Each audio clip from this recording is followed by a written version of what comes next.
Baik, saya Olivia Sakti Rahman dengan NIM K1S125049 dari kelas A. Di sini kami membahas terkait ikatan, penyikatan, dan isomerisme yang memengaruhi aktivitas dan eliminasi berbagai obat. Di mana di sini saya menanyakan ChatGPT terkait jurnal yang direkomendasikan, di mana saya mengambil dengan jurnal Stereoselectivity on in vivo process and bioactivity of Varerol enantiomers dengan jurnal Molecular dan menurut skema Guthrie 1, yang mana di sini dikatakan bahwa karakteristik farmakokinetik varierol dalam plasma, hati, dan jaringan ginjal tikus menunjukkan enantioselektivitas setelah pemberian intragastrik, yang mana juga dikatakan bahwa terdapat perbedaan selektif dalam pengikatan enantiomer varierol ke target antiproliferatif. Ini juga dikatakan pada gambar struktur tersebut, yaitu memiliki pusat asimetris dalam struktur molekulnya dan terdiri dari sepasang enantiomer minus parerol dan plus parerol. Meskipun obat kiral enantiomer memiliki sifat fisik dan kimia yang serupa, perilaku makrokinetik, aktivitas farmakodinamik, dan bahkan efek toksik varerol pada gambar satu ini yaitu memiliki pusat asimetris dalam struktur molekulnya dan kerenannya isomer obat kiral dapat berbeda secara signifikan, yang mana varerol ini memiliki pusat kiral sehingga terdapat dua enantiomer plus varerol dan minus varerol. Kedua enantiomer memiliki sifat fisik yang mirip, tetapi perilaku biologis berbeda karena sistem biologis enzim atau reseptor itu bersifat kiral. Korelasi dengan materi dalam kimia organik farmasi, isomerisme khususnya enantiomer dapat menyebabkan perbedaan farmakodinamik, perbedaan farmakokinetik. Hal ini karena interaksi molekul obat dengan target dan biologis bersifat stereospesifik.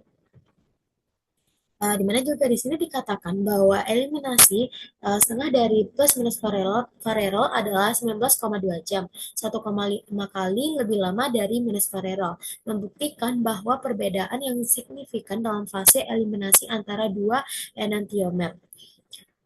Di mana dikatakan juga pada penelitian pada manusia pada isoform P450 hati penghambat kuat plus minus varerol terhadap aktivitas CYP1A2 diamati dengan nilai IC50 sebesar 0,588. Inhibisi sedang plus minus varerol pada CYP2C9 dan CYP2C19 ditunjukkan dengan nilai IC50 masing-masing sebesar 1,97 dan 1,61. Untuk varierol penghambatan sedang diamati terhadap CYP1A2, IC50 1,02, CYP2C9 IC50 1,57 dan CYP2C19 itu 2,7. Sementara penghambatan yang lebih lemah terjadi pada ditunjukkan terhadap CYP3A 4/5, yang mana IC50-nya 20,9. Jadi kesimpulannya terhadap beberapa perbedaan stereoselektif antara plus minus varierol dan varierol dalam penghambatan CYP1A2, CYP enzim 2C9, CYP2C19, dan CYP3A 4/5. Di mana penelitian ini itu menunjukkan bahwa dua enantiomer varierol itu mengalami metabolisme yang berbeda oleh enzim CYP450, khususnya CYP1A2, CYP2C9, CYP2C19, CYP3A4/5. Perbedaan ini menyebabkan perbedaan metabolisme hepatik antara kedua enantiomer.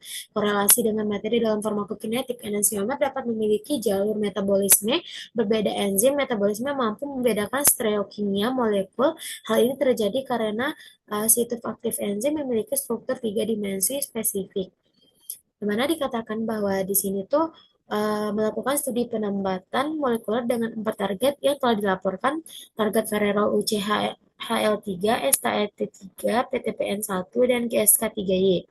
Di mana dikata efek yang lebih menonjol perbedaan stereoselektif diamati dalam penyikatan varierol ke WCHL3, di mana varierol itu menunjukkan afinitas penyikatan yang jauh lebih tinggi daripada enantiomernya.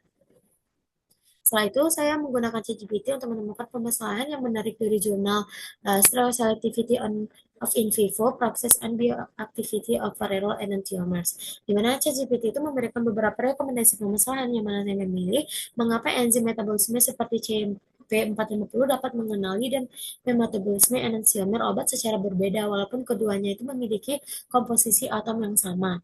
Jadi untuk menjawab permasalahan yang saya bahas, jadi saya kembali menanyakan ChatGPT dengan menggunakan jurnal lain yang direkomendasikan ChatGPT dengan judul Enantioselectivity in Drug Pharmacokinetic and Toxicity, Pharmacological Relevance and Analytical Methods dengan jurnal Molecules dan menurut Shimago terindeks di satu, di mana di sini dikatakan bahwa enzim reseptor dan molekul penyikatan lainnya dalam proses biologis mengenali enantiomer sebagai entitas molekuler yang berbeda karena konstanta disosiasi yang berbeda dari lokasi penyikatan, yang mana enzim dan reseptor itu bersifat chiral. Enantiomer obat walaupun atomnya sama, orientasi ruangnya itu berbeda. Akibatnya ikatan dengan situs aktif enzim itu berbeda. Jadi enzim CYP450 itu bisa mengenali enantiomer secara berbeda.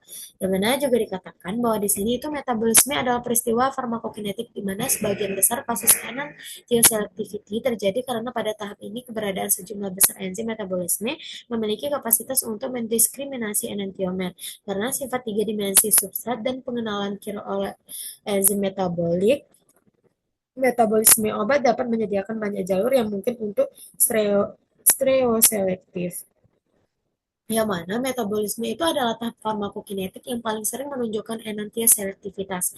Banyak enzim metabolisme termasuk CYP450 tuh mampu membedakan enantiomer obat. Molekul obat memiliki struktur tiga dimensi, situs aktif enzim juga memiliki bentuk 3D spesifik. Karena itu setiap enantiomer dapat masuk ke enzim dengan orientasi berbeda, menghasilkan metabolisme yang berbeda. Pada struktur ini dikatakan bahwa karakteristik struktural dari enzim CYP spesifik itu menentukan diskriminasi enantiometri yang terkait dengan biotransformasi zat chiral, yang mana mengapa enzim metabolisme seperti CYP4250 itu mengenali dan memetabolisme enantiomer obat secara berbeda walaupun keduanya memiliki komposisi atom yang sama, di mana kesimpulan dari dua jurnal tersebut mengatakan bahwa enzim CYP450 itu dapat membedakan enantiomer obat karena memiliki struktur tiga dimensi yang bersifat chiral, sehingga mampu mengenali perbedaan orientasi ruang dari setiap enantiomer. Meskipun komposisi atomnya sama, bentuk spasialnya berbeda sehingga menyebabkan interaksi pengikatan atau non-kovalen dengan situs aktif enzim menjadi berbeda. Akibatnya, setiap enantiomer dapat mengalami jalur metabolisme, pembentukan metabolit, serta laju metabolisme yang berbeda, yang pada akhirnya memengaruhi aktivitas dan eliminasi obat.